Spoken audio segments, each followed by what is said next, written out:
Hey, it's Frank. I have another EKG video for you. In this video we're gonna correlate the Einthoven's triangle with the 12 lead EKG when you see it as there. So if you come over here this side, the Einthoven's triangle, the heart's sitting at an angle like that, so just like this on there, right? We're talking about electrical pathways, right? Negative to positive. It's traveling in this direction right here.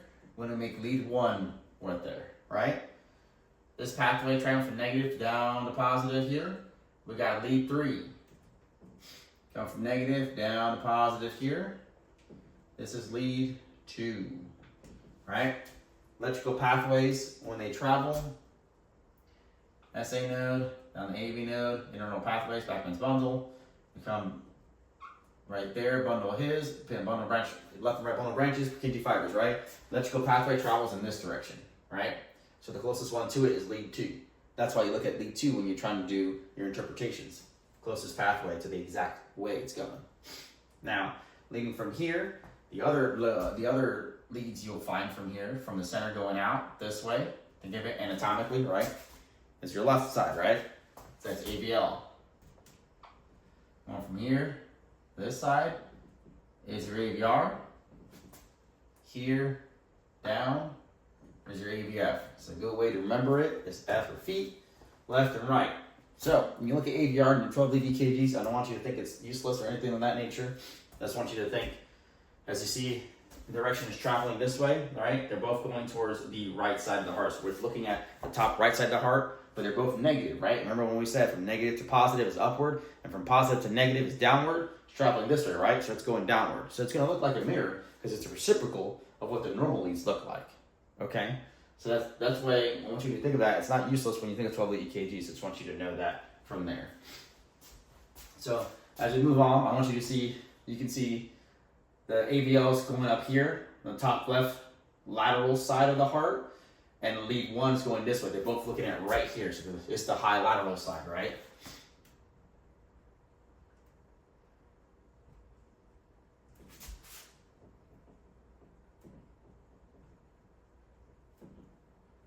I'm going to put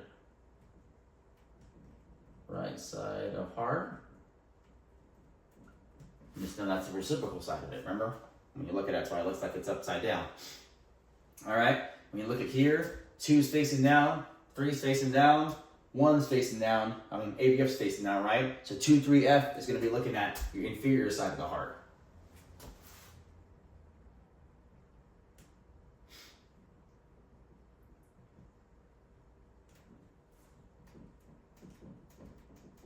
So just by looking, the regular 4 lead that you put on a patient, just by looking at that, you can get all these leads from it. So if you hit the 12 lead button on some machines, you can see those leads already. That's how you can see them.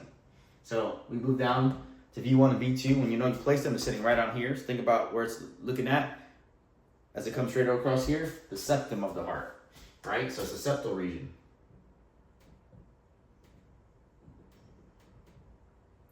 When you shift over to V3, right about here, and V4 is right about here, you're looking at the anterior side. But don't get confused, because when you do look at the septal region, and you have STEMIs that are in the anterior or the septal region, they're rarely on their own, because they're both facing the same side of the anterior side of the heart. So if you have one, most likely you'll have the other if it's affected by them. They can appear alone, but it's not as often. V5, V6, think about the way they are. Sitting about right there, right? Which is the lateral side. So you think about, remember what I talked about earlier? Lead 1, and then here's AVL right here. They're going to the top side, the high lateral. This one's going to be the low lateral.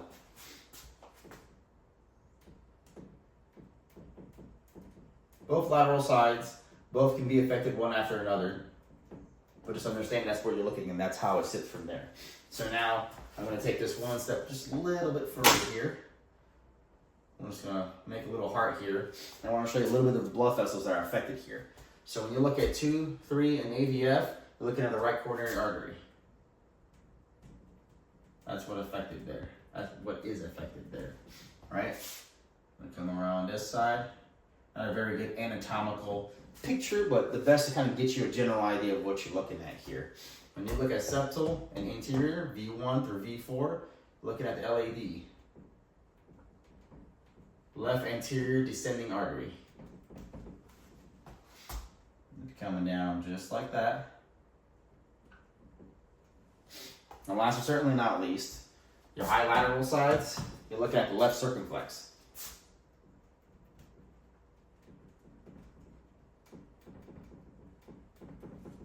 It's what's affected here. So that way you can see, kind of get a general idea of what you're looking at, what's affected when your EKGs, when you have damage or injury occurring, you know what's affected by looking at this here. So if you like this video, like, share, and subscribe, share with your friends. I'll come back with more content for you.